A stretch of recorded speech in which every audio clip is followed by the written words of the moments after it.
মালদহে গৃহবধূ ধর্ষণের অভিযোগে গ্রেপ্তার সিভিক ভলেন্টিয়ার। মালদহের মানিকচকে ডোমহাটের ডালুটোলা এলাকার ঘটনা।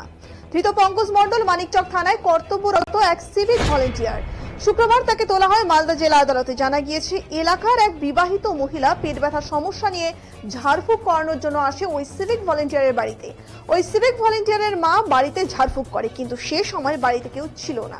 এই সুযোগে ওই মহিলার ইচ্ছার বিরুদ্ধে শারীরিক সম্পর্ক স্থাপনের অভিযোগ। মানিকচক থানায় অভিযোগ দায়ের নির্যাতিতার। ঘটনার তদন্তে নেমেছে পুলিশ।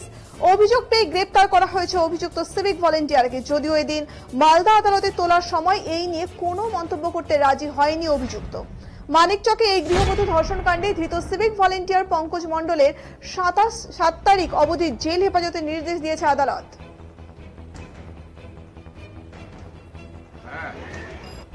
বলছি, তোমাকে কি জন্য ধরেছে? সিভিকে চাকরি করো?